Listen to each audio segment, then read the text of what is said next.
I'll kill you. Hi guys, my name is Kiki and you're welcome to another exciting and interesting edition of African Screen. On today's show, I have somebody very beautiful. She's one of the most, let me say well-maintained status in the industry. She's, one of the good actresses we've got around. She's been around for a very long time, and those that started with her, just a few of them can say, yes, we are still around, or even we are on the same level, talk less of. But then she's here today, and we're talking about, our movies, our fashion, our lifestyle, and so much more you're just about to find out. So ladies and gentlemen, welcome with me on the show today, Iyabo Ojo.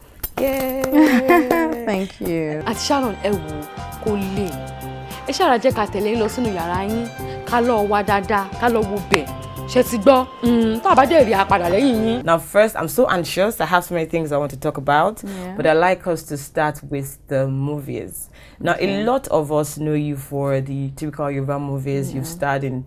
If you start mentioning the ones you've starred in, they would think it's about the starring. But then you've starred in a lot, which we appreciate you for, and obviously that's why you are here today. Yes. But then now you're taking a new lead.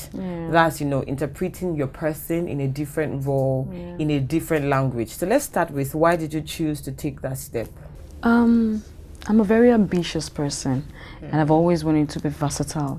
I started with the English industry and left for reasons that were very important to me, that had to do with my kids, and having to travel to the East then was a big tax for me because my kids were very young. I had to stay back and be a mother. And then the English industry was not too much functioning in Lagos. It was more of you going to Enugu, Asaba, and the rest of them. So I decided to join the Yoruba industry, and luckily for me, I made my fame and name there. God just works in His own miraculous ways, because I never knew I was going to become a star in the Yoruba industry. Because then I just came to Yoruba industry to learn the trade of production, because I actually wanted to be a producer. So, and I got so much encouragement, and that's one beautiful thing Yoruba people have. They encourage you. Once they discover that potential in you, they encourage you. So I've always had that at the back of my mind. I was always going to go back doing English movies, because Yoruba is restricted to a particular culture, to a particular people, set of language. So I needed to expand, because I always like to tell my stories, and I decided to just do it that way to also help me expand my fan base, and push it forward. I'll kill you.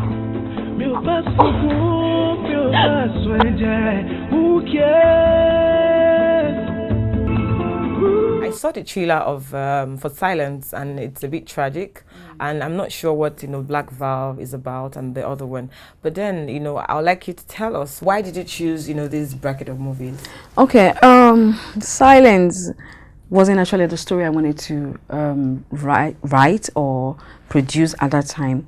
I was sleeping and I had this dream about a lady that was silent all through, and a lot was going on, because I kept telling her in that dream, talk now, and I said to myself, I'm going to write a story about this. I was just driving, and that inspiration just came. Iyabo, a lot of young girls, lobby around me. They're always around me, and I remember the particular lady who told me a similar story to what I did.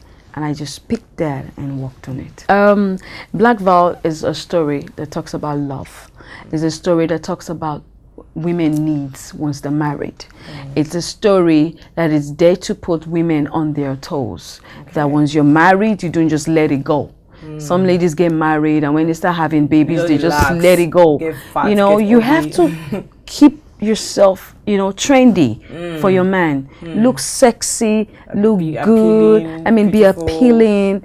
Sometimes I go out and I see my friend's hubby out there with a young skinny girl. I'm like, what's it doing? I will kiss and tell.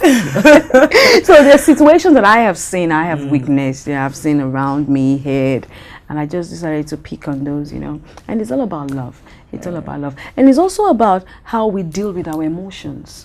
So we have different people and how they deal with pain, how they deal with losses, how they deal with pressure. Some men are so frustrated when they come back home, they put it all on the wife.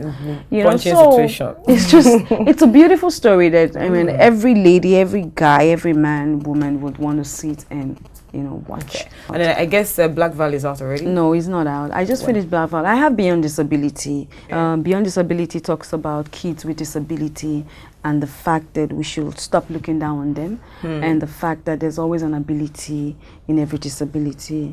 There was this girl I saw in Modupe. She was actually using her feet to paint. You know, and she had autism, so she was doing this, and you know, she was doing so many things with her feet, and you know, I was dazed. I was amazed that God is really wonderful. Very wonderful. You know, and that was where I got that inspiration to write something about. Because most times when I ask, where are their parents? They say, oh, their parents, most of them are being dumped, abandoned. Yeah. Okay, some of their parents, they come once in a while. Some of them, after a while, they don't stop coming. And that's what disability, Beyond Disability is all about. It's going to start showing in cinemas, all cinemas, from September 4th. Remember when my wife and I had issues? You asked me to give her a chance. No, I'm just saying, just give her a chance. This is different. No, it is different. It is not different. Okay, so now that's done deal for the movies. Now let's move on to the fashion and the lifestyle as a whole. So I know you have, you know, a beauty place. Yeah. And I just found out that it's called First Praise because of your children. Yes. Going back to how much he loves kids. So why did you come up with the idea of having a beauty place? Okay. Ever since I've been young, let me use that.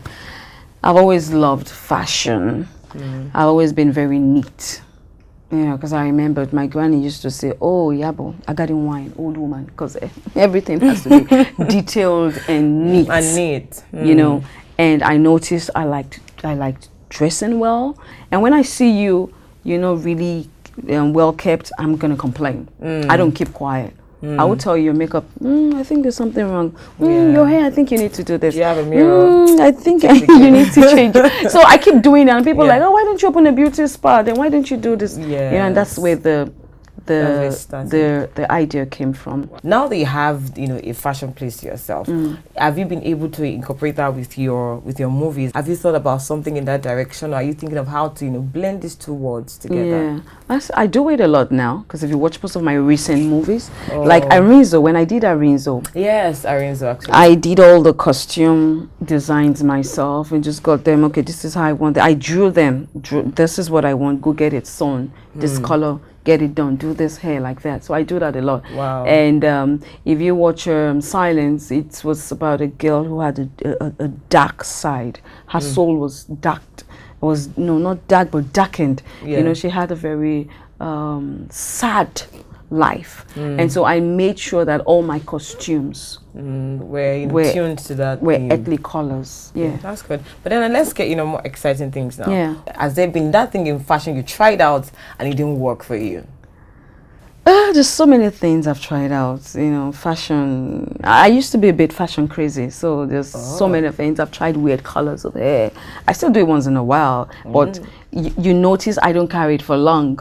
Actually. Yes, I could have a white hair on. I might not carry it for just more than a week. Just take pictures and put it out there and let people make a lot of noise, and that's it. Yeah. Because I know it really doesn't work for me that well. But regardless, guys, I've had a fantastic time on today's show, obviously, and we're gradually coming to the end of the show now. Is there something you want to tell me before we close the cameras? Well, okay, I love you all. I love my fans. I love you all. 20th of July, please get Silence. Watch it, and you won't be disappointed. Trust me. If you are disappointed, you can contact me for a refund. I'll give you 10% of your CD charge. Maybe it's $5 now. And just don't buy pirated copy. Yes, don't buy pirated copy.